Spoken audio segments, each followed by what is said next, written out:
May natuklasan si ka-treasure hunter na dalawang butas. Posible kayang Yamashita treasure ito? Dalawang butas na drill holes, ano kaya ang ibig sabihin o kahulugan nito?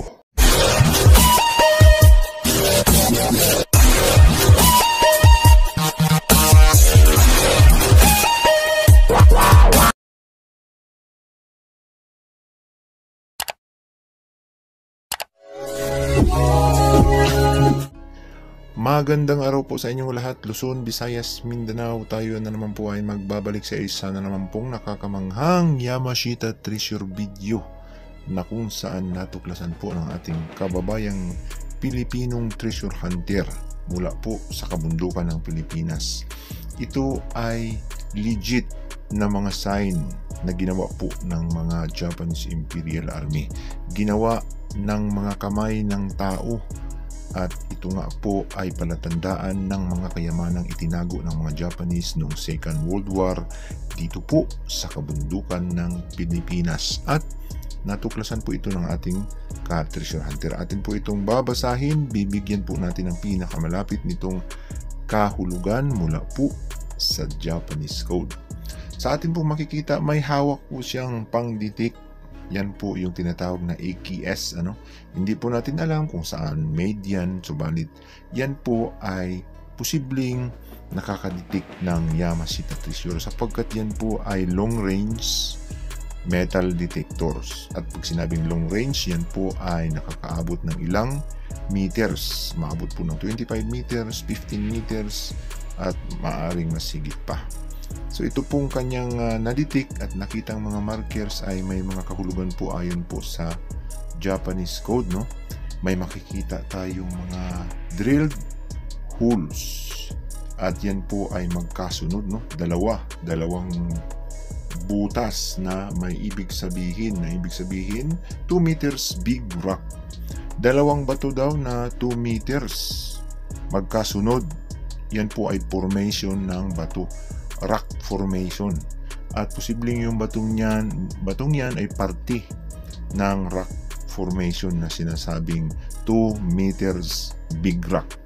Ibig sabihin, pag sinukat mo yan, posibleng 2 meters ang laki ng batong malaki na yan. Magkabilaan sila, dalawa sila magkatabi. Yan nga po ay ang tinutukoy dyan sa marker na yan ay 2 meters big rock, at sa pagitan ay may itinatagong sikreto. Posibleng may itinatagong sikreto. So yan po ay may duplicate na nagtuturo sa ilalim. Door, closed door, sabi niya. May pinto daw sa ilalim. Sarado, kailangan buksan. Yan ay pag sinabing may pinto, may tinatago. May sinasaradong pinto, may tinatago. May ibinaon. Sapagkat may mata, dalawa din. Purmang parang letter D, letter C na nakataob. Ibig sabihin yan ay mayroong sikretong tunnel sa ilalim. Mayroong 2 meters rock, sabi niya. 2 meters rock, sabi niya. Dalawang bato na 2 meters. At yan po ay yan ang symbol ng dalawang bato dyan na magkatabi. Tunnel down, sabi niya. Yung itsura po na nakaukit na parang mata, tunnel down. Parang lips, entrance ng tunnel. Posibleng may tunnel sa baba, pailalim. At yan ay kinargahan ng Yamashita treasure. Yan po ay ayon sa design. Yan ay pointer. Dalawang bato magkatabi. Yan po yung butas. Yan po yung naka-illustrate sa butas. So yan, isang bato na yan. At yung isa sa katabi, yan po yung tinutukoy ng dalawang drilled holes. At dyan sa diniditik niya sa gitna, yan yung iniikutan ng AKS, ay posibleng may tunnel na pababa na nandoon ang sikretong Yamashita treasure. Yan po ay ayon sa Japanese code. Pag dalawang bato, dalawang drilled holes, yun po ang ibig sabihin ng dalawang drilled holes, dalawang bato magkatabi. Nasaan nga ba ang treasure nito? Yan po ay ating sasabihin maya-maya. So yan ay tunnel, tunnel, sign ng tunnel, pero pailalim yan, tunnel down sa baba. So, posibleng nandyan sa ilalim ng mga malalaking bato na yan. Alisin yan sapagkat magiging traps yan kapag hinukayan na. Hindi pwedeng maliit ang hukay dyan. Malalaki ang ginagawa ng mga Japanese Imperial Army. Maaaring magiging party kasi ng traps yung dalawang bato na yan kapag naghukay ka sa gitna. Posible kasing malambot ang pinatungan yan at kapag naging halo sa ilalim ay babagsak yan sa ilalim. Kaya mas maiging aalisin yung mga batong yan bago maghukay sa gitna. Yan po ang ating advice, no?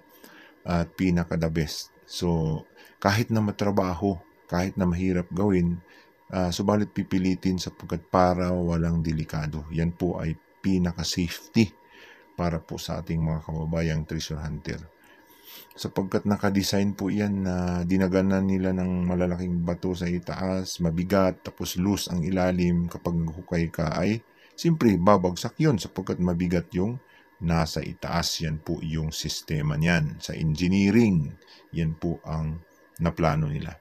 So, yan nga po ay tunnel under sa ilalim. May tunnel dyan sa ilalim ng dalawang bato. Yan. Yan po ay parang arrow, no? Pointer pa ilalim, no? Sintro ang ilalim ng mga dalawang bato na yan. Hindi lang iisang bato.